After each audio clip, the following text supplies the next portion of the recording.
You are currently looking at the 4 boogeymen or even the 4 horsemen of the cEDH metagame. This is something of the strongest things people are currently going for in the current metagame. Now I do know that these 4 cards aren't always the main win-con game plan. However, for example, to prove a little bit of a point, in Ukimakasur Food Chain, the main win-con and game plan is Food Chain.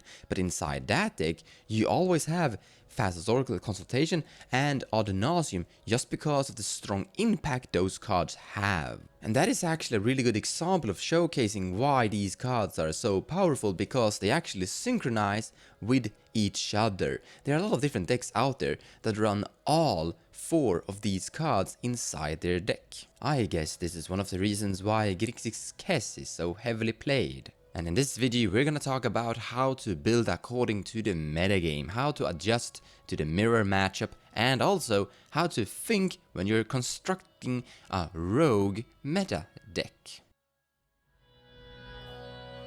But let's begin with talking a little bit about developments. There's a new card in town, Peer into the Abyss, which is something of a same but different Ad Nauseam. And I actually have to admit something here. When I first read about the existence that this card was gonna come, when a card drawing half your deck, I thought that was gonna be OP. Then I saw the card's mana cost, 7 mana and 3 black, and I thought, this is gonna be too tricky. It's a little bit too expensive to actually hardcast it, so I didn't think it was gonna see that much play. However, the sheer value of what this card actually does, because if this resolves, you pretty much win the game if you build your deck accordingly around it. And people are basically filling their decks with rituals of various kinds to be able to cast this early in the game. I've seen people cast this turn 2, turn 3 and turn 4 in various different decks. So I was wrong. This is actually a same but different Ad Nauseam. However, this card also runs the risk of being a little bit too big to fail. You can spend 7 mana into it and someone could cast a Deflecting Swat, also a new card in town, or the older Notion Thief, and basically steal your entire spell, which basically means that that person now suddenly wins the game. And Notion Thief is also a perfect weapon in combating a very common, popular strategy, wheeling until you have a really big grave, casting Underworld Breach. Notion Thief just basically prevent that game plan from going forward. Or if you sit there and just patiently wait, you could cast your Notion Thief in response to the Wheel of Fortune and just steal the win, drawing 28 cards. And from 28 cards you should be able to win the game, especially considering your opponents are gonna be hellbent. But back to Ad Nauseam. You can't really Deflecting Swat or use Notion Thief to steal the win from it, but a perfect card to really steal the win is Narset Reversal. So for only 2 mana, you could gain that Ad Nauseam effect yourself. If your deck is built around it, that is ensurely going to win the game for you. You're going to draw into interactions and your win con and some fast mana and win on your turn. There is a little bit of a problem with the Narset Reversal. Usually people cast Ad Nauseam during last opponent's end step, and then they're gonna untap, take their turn with their entire hand in their hand and all their mana at the ready. And if you use Narset Reversal in that scenario, they can still cast Ad Nauseam during their normal main phase. However, after you've resolved your stolen Ad Nauseam with your Narset Reversal, you're gonna have a lot of interaction, Pact of Negations, Force of Will, everything. So you should be able to deal with the big Ad Nauseam coming again on their turn. And I think Narset Reversal is a card that should increase in play in this metagame. But the thing with Ad Nauseam and Peer into the Abyss is that they are actually quite fast. They win really fast early in the game. They are really consistent in doing this because they are 1 card combos. Basically, all you need is mana, a tutor, and then you basically have the win. And a card that is really good at dealing with that high speed is Commandeer, because you don't need to pay mana for it. This is actually a card I've talked about previously in another video. However, this is not a card you can include in every cEDH deck out there. It's something for very specific decks like Yuriko the Tiger Shadow that enjoys high CMC.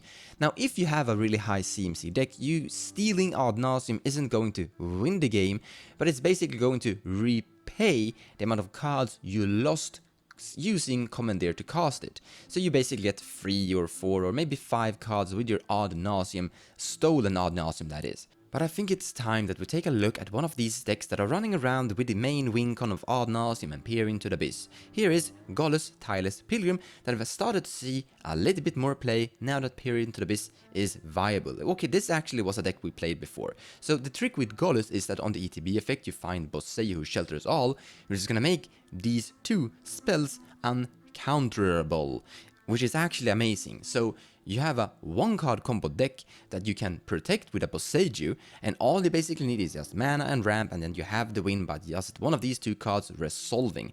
That is a really solid and functional game plan, and this deck is usually punching out wins turn 3, sometimes turn 2, and sometimes a little bit slower turn 4. Really scary stuff. But Godless isn't the only deck running around doing just that. You have the growing in popularity farm decks that are winning the game with a really high life gained Ad Nauseam with the life gain from Bruce or Ikra, or very early in the game when they have 40 life they can just win on the spot as well. You have some blue farm, you have some sad farm, you have some murder farm. There's a lot of different farm decks constructed by a lot of different inspiring brewers.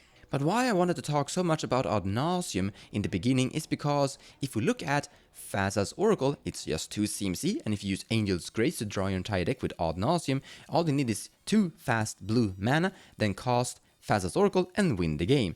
Dockside Extortionist, also 2 CMC, Underworld Breach, also 2 CMC. And this is why these so perfectly build together and form a great deck with a great game plan.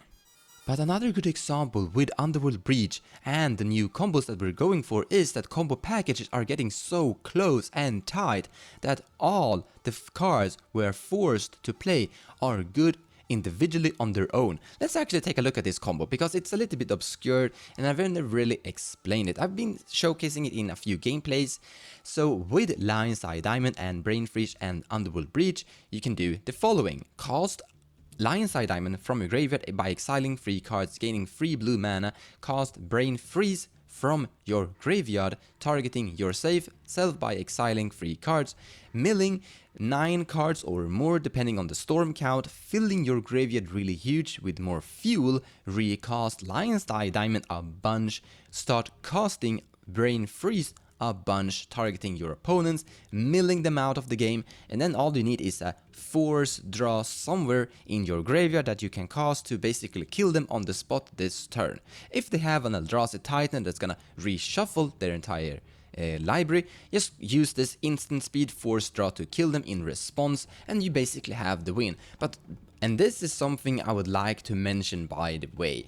The so dominating TNT, Thrasus and Tymna, it's not a nerf, but with the rise of Dockside Extortionist and Underworld Breach red cards, we are suddenly seeing Thrasius partnering up with Vile Smasher and Bruce and even Akiri a little bit more because of the color identity of red. Suddenly the appeal of different colors is a little bit more interesting than having your Thrasius and Tymna together. So that is actually a really good thing for the format. More diverse commanders are getting available. However, let's talk about metagame and mirror matchup techs. So you are allowed to play Praetor's Grasp, and if you know your opponents really well, you know that they have Underworld Breach inside their decks, you can use this spell to steal the Underworld Breach and then have a deck that is fully capable of winning in some various different breach lines. Now this isn't something I've play tested, but I have played TNT with Praetor's Grasp in it, and I could easily see me just tweaking the deck a little bit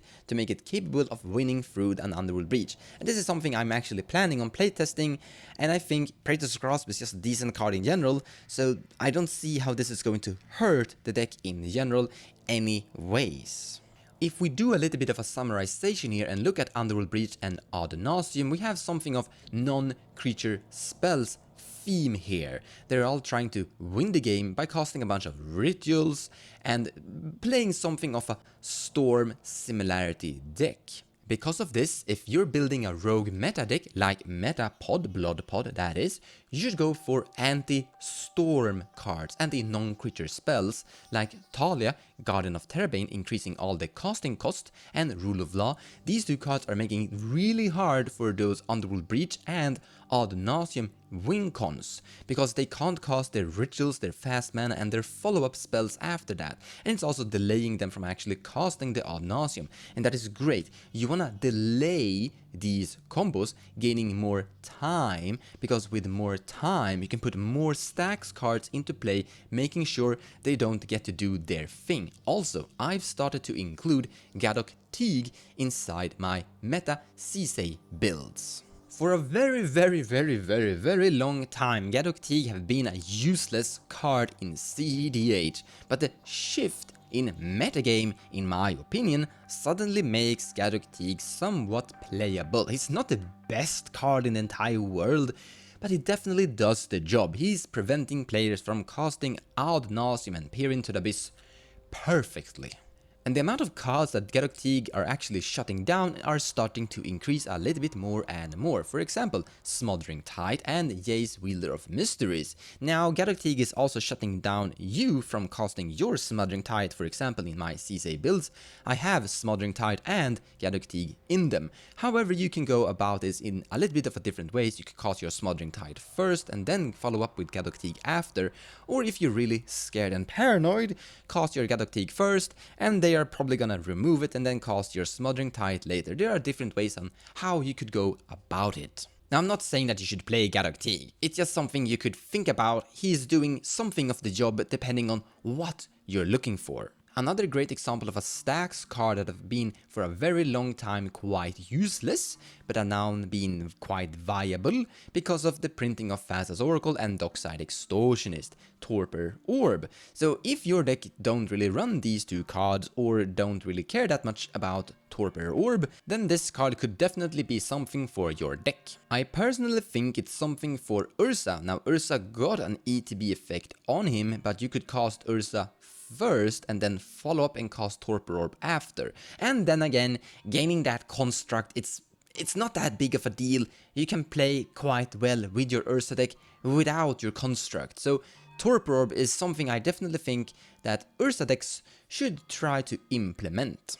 Now I wanna talk a little bit about Flash. Why? This card is banned. Why does he want to talk about that? You see, some people might have the idea that the format have gotten slower because of the banning of Flash. I would like to say that is completely untrue.